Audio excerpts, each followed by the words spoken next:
சக்ரா விருது பெற்ற ராணுவ வீரர் மீனாட்சி சுந்தரத்திற்கு முதலமைச்சர் விஜய் பாராட்டு. 48 லட்சம் ரூபாய்க்கான காசோலை வழங்கி ராணுவ வீரரின் குழந்தையை தூக்கி கொஞ்சிய முதலமைச்சர்.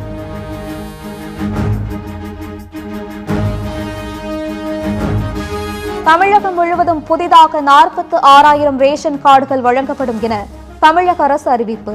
ஓரிரு நாட்களில் முதலமைச்சர் விஜய் தொடக்கி வைப்பார் என எதிர்பார்ப்பு.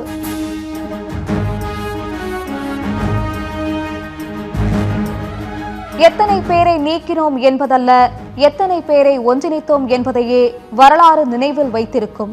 கேள்வி கேட்பதையே குற்றமாக பார்ப்பது வெற்றிக்கான பாதை அல்ல என முன்னாள் அமைச்சர் சி விஜயபாஸ்கர் கருத்து. கும்மிடிப்பூண்டியில் 3 வயது குழந்தையை பாலியல் வன்கொடுமை செய்து கொன்ற கொடூரனின் வீடியோ வெளியீடு. குழந்தையை சீரழித்து முட்புதரில் வீசிய காம கொடூரனுக்கு மக்கள் தர்ம அடி.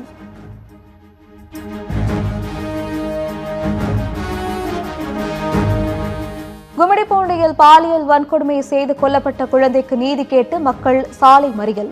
பெண்களின் பாதுகாப்பை உறுதி செய்ய கும்மிடிப்பூண்டி சிப்காட்டை சுற்றி சிசிடிவி கேமராக்கள் பொருத்த வேண்டும் என வலியுறுத்தல்.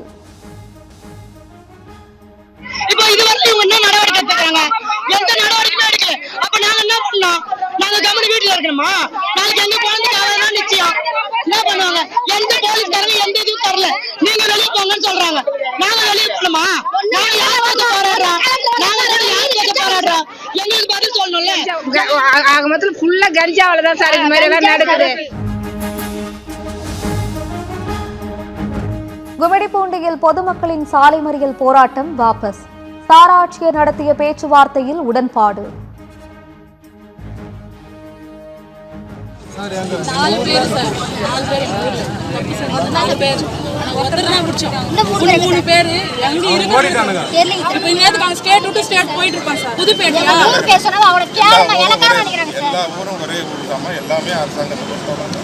ஒரே ஊர் தான். எல்லா மக்களும் ஒவ்வொரு சாதாரண மக்கள் சின்ன குழந்தையிலிருந்து வயதானவங்களுக்கு அனைவருடைய பாதுகாப்பு அரசாங்க பொறுப்பு. கண்டிப்பாக இதுக்கு நீங்களே பார்ப்பீங்க. உங்களுக்கு மேலே நடவடிக்கை மிக கடுமையான நடவடிக்கை எடுக்கப்படும். கும்மிடிப்பூண்டியில் உயிரிழந்த 3 வயது குழந்தைக்கு கூட்டு பாலியல் வன்கொடுமை இல்லை. பாலியல் வன்கொடுமை சம்பவத்தில் ஒருவருக்கு மட்டுமே தொடர்பு என காவல்துறை விளக்கம்.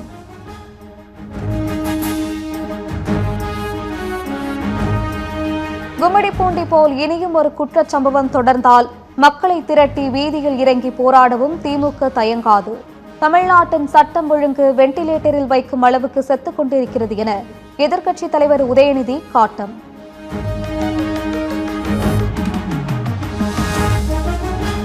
தமிழகத்தில் எங்கே இருக்கிறது பெண்கள் பாதுகாப்பு? எங்கே போனது சிங்கப்பெண் அதிரடிப்படை? 3 வயது குழந்தை வன்கொடுமைக்கு ஆளாகி முட்புதரில் வீசப்பட்டு கொலை செய்யப்பட்ட சம்பவத்துக்கு இபிஎஸ் கண்டனம்.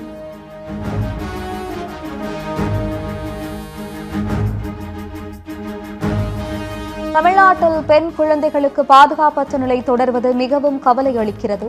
கஞ்சா போதைப் பொருட்களால் நடக்கும் குற்றங்களை அரசும் காவல்துறையும் வேடிக்கை பார்க்கக்கூடாது என பாமக தலைவர் அன்புமணி வலியுறுத்தல்.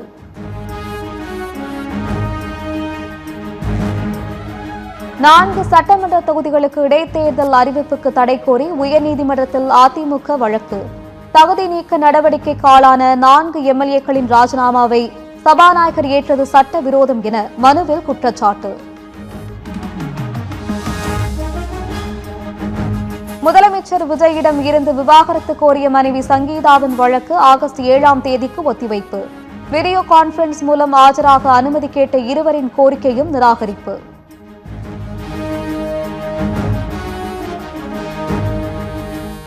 மதுரை மாவட்டம் மேலூர் அருகே மக்களின் வாழ்வாதாரத்தை சிதைக்கும் கல் குவாரியை அகற்ற வலியுறுத்தல். சாலையில் கற்களை போட்டு காலி குடங்களுடன் சாலை மறியல்.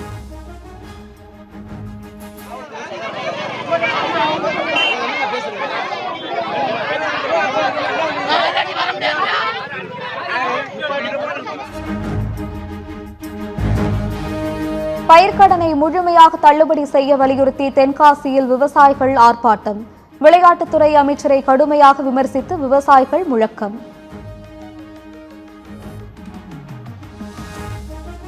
ஒரு முட்டாள் மந்திரி விவசாயத்தை பத்தி கேவலமாக பேசியுள்ளார். விவசாயம் பத்தி என்ன தெரியும்? அவர் சாப்பிடுவதென்றால் நாங்கள் தான் உற்பத்தி செய்ய வேண்டும்.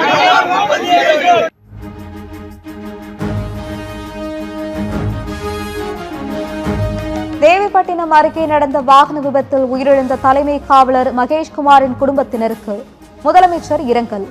காவலரின் குடும்பத்தினருக்கு 30 லட்சம் ரூபாய் நிவாரணம் வழங்க முதலமைச்சர் விஜய் உத்தரவு.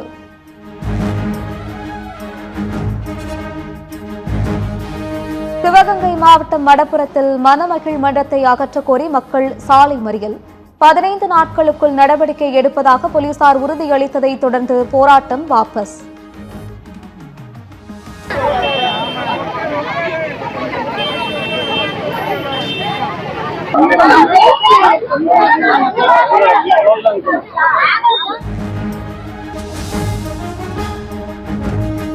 அமெரிக்க அதிபர் டிரம்பின் அறிவிப்பை தொடர்ந்து ஹோர்முஸ் நீரிணையை கட்டணமின்றி கடக்கும் கப்பல்கள் ஈரானுடன் அமைதி ஒப்பந்தம் இறுதியானதால் 100 நாட்களுக்கு மேலாக நீடித்த அமெரிக்காவின் ஹோர்முஸ் நீரிணை முற்றுகை வாபஸ்.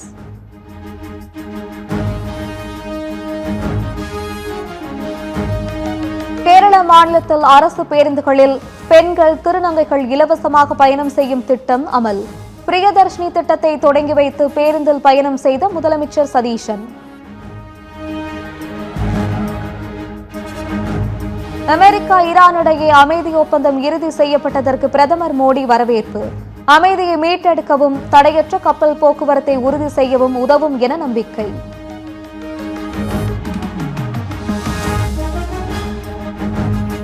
நியூசிலாந்துக்கு எதிரான 2வது டெஸ்ட் ஸ்டோக்ஸ் அட்கின்சனை தொடர்ந்து வேகப்பந்து வீச்சாளர் ராபின்சன் விலகல்.